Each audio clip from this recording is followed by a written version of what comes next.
Lok Sabha TV को उनका चेहरा बहुत अच्छा लगता है, 24 घंटा उनका चेहरा दिखाते रहते हैं और जो हम कहते हैं वो कोई सुन नहीं पाता है। International brand and smartwatches collection with great offers at Minutes to Style, Station Road, Ajmer. ये जो हमारी भारत जोड़ो यात्रा है, इसको हमने कन्याकुमारी में शुरू किया। इसके बाद केरला, कर्नाटक, तेलंगाना, आंध्रा, महाराष्ट्र, मध्य प्रदेश और अब राजस्थान से ये निकली है और ये श्रीनगर में जाकर जो हमारा तिरंगा है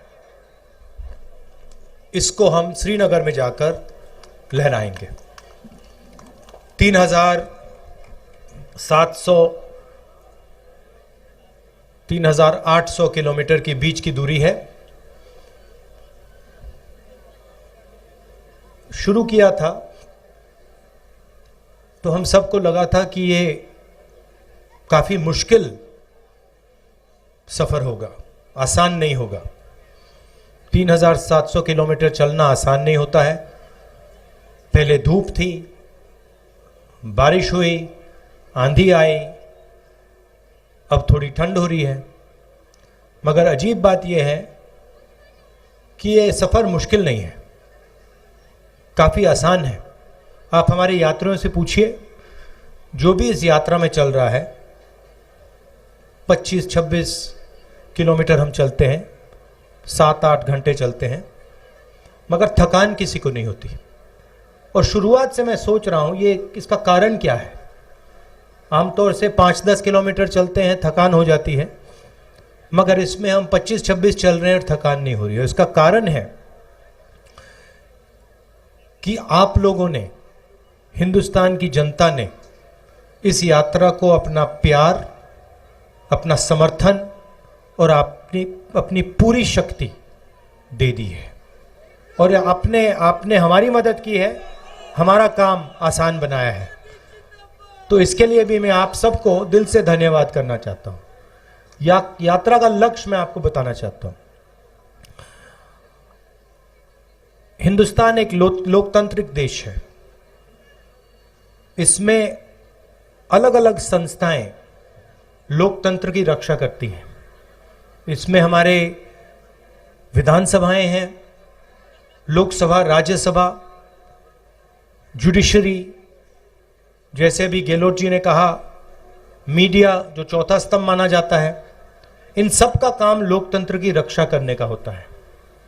मगर आज के हिंदुस्तान में बीजेपी ने, आरएसएस ने इन सब को दबा दिया है और इन सब के अंदर अपने लोगों को इन्होंने बैठा दिया है। पार्लियामेंट में हम भाषण करना चाहें, चाहे वो नोटबंदी के बारे में हो, चाहे वो जीएसटी के बारे में हो, किसान बिल के बारे में हो, चाइना जिसने हमारी जमीन ले ली उसके बारे में हो, हमारा माइक ऑफ कर दिया जाता है, हमें बोलने नहीं देते। हम चिल्लाते रहते पार्लियामेंट हाउस में, वीडियो कैमरा हमारी ओर आता ही नहीं। स्पीकर राजस्थान के हैं, लोकसभा टीवी को उनका चेहरा बहुत अच्छा लगता है, 24 घंटा उनका चेहरा दिखाते रहते हैं और जो हम कहते हैं वो कोई सुन नहीं पाता है। इसलिए हमने सोचा कि हमारे लिए एक ही रास्ता है, इन सड़कों पे चलकर, आपसे बातचीत कर कर आपको जो हिंदुस्तान की सच्चाई है वो बताना। तो ये है लक्ष्य यात्रा का। अभी गहलोत जी ने एक बात बोली और मैं उनसे सहमत हूं, मगर मैं उसमें एक चीज जोड़ना चाहता हूं। गहलोत जी ने कहा कि जो हमारे मीडिया हैं वो अपना काम नहीं कर रहे हैं, जो चौथा स्तंभ का काम होता है, जिम्मेदारी होती है, उसको पूरा नहीं कर रहे। वो सही बोल रहे हैं, मगर यहां जो हमारे मीडिया के मित्र आए हैं, और मैं यहां कहना चाहता हूं क्योंकि जो लोग भीड़ में हैं, आपको गलतफहमी नहीं होनी चाहिए, ये इनकी गलती नहीं है। ये अपना काम करने की कोशिश करते हैं, ये रिपोर्टिंग करने की कोशिश करते हैं, मगर इनके जो मालिक हैं इन्होंने इनके पीछे एक लगाम सी बांध रखी है, तो ये अपना काम पूरा नहीं कर सकते हैं। तो गलती इनकी नहीं है, जरूर ये थोड़ा और कर सकते हैं और करना चाहिए, मगर इनका कंट्रोलर, इनका रिमोट कंट्रोल, जैसे टीवी का रिमोट कंट्रोल होता है, वो इनके, देखिए मुस्कुरा रहे हैं, वो इनके हाथ में नहीं है, वो इनके जो मालिक हैं उनके हाथ में है, और सरकार में जो आपका दिल्ली में राज करते हैं उनके हाथ में है। तो ये मैं अशोक गहलोत जी की बात को थोड़ा बढ़ावा देना चाहता था। हिंदुस्तान के सामने 2-3 बड़े मुद्दे हैं। सबसे बड़ा मुद्दा बेरोजगारी का और महंगाई का। जो रोजगार देने का सिस्टम है, वो जो स्मॉल और मीडियम बिजनेस चलाते हैं, जो छोटे व्यापारी होते हैं, वो लोग देते हैं रोजगार। जो अरबपति होते हैं, 3-4 अरबपति हैं हिंदुस्तान में, वो रोजगार नहीं देते। और जब नरेंद्र मोदी जी ने नोटबंदी की और जीएसटी, गलत जीएसटी लागू की, तो जो छोटे व्यापारी हैं, जो स्मॉल और मीडियम बिजनेस चलाते हैं, जो देश को रोजगार देते हैं, उनकी रीढ़ की हड्डी टूट गई। और सच्चाई आज ये है कि देश अगर चाहे भी अपने युवाओं को रोजगार नहीं दे सकता। तो सबसे बड़ा मुद्दा देश के सामने यह है। दूसरा मुद्दा महंगाई है। इंटरनेशनल मार्केट पे पेट्रोल और डीजल के दाम ऊपर जाएं या नीचे जाएं, हिंदुस्तान में पेट्रोल और डीजल के दाम ऊपर ही जाते हैं। चाहे कुछ भी हो जाए, इंटरनेशनल मार्केट में तेल के दाम गिर जाएं, मगर उसका फायदा हिंदुस्तान के गरीब लोगों को नहीं मिलता। फायदा 3-4 बड़े उद्योगपतियों को मिलता है। आपको याद होगा यूपीए के समय पेट्रोल के दाम 60 रुपए के थे। याद है आपको? याद है? ठीक है, 60 रुपए के थे। आज क्या है? आज 107 रुपए। तो आपको यह सवाल पूछना है कि ये जो पैसा है जो आपके जेब में से निकल रहा है, ये कहां जा रहा है? ये किसकी जेब में जा रहा है? ये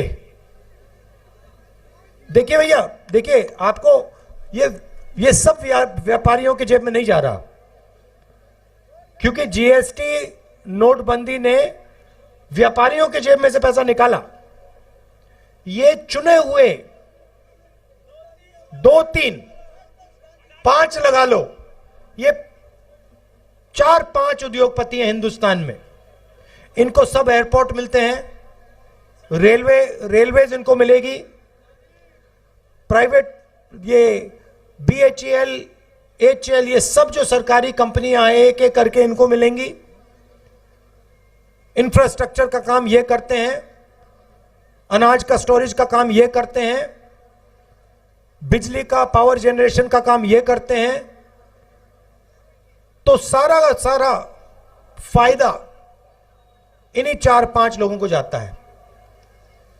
आजकल प्रधानमंत्री जी सेना की बात करते हैं।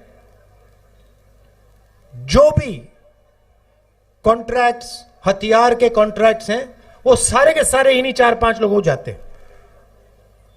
तो पूरा का पूरा फायदा 4-5 लोगों को हो रहा है। वो लाखों करोड़ रुपए कर्जा ले सकते हैं, उनका 1 सेकंड में कर्जा माफ हो जाता है। और अगर हमारा किसान 50,000 रुपए का कर्जा माफ करना चाहे, 1 लाख रुपए का कर्जा माफ करना चाहे, तो ये लोग उसका कर्जा नहीं माफ कर सकते। हमने आपसे वायदा किया था, आपको याद होगा, कि किसानों का कर्जा माफ होगा। याद है आपको? किया ना?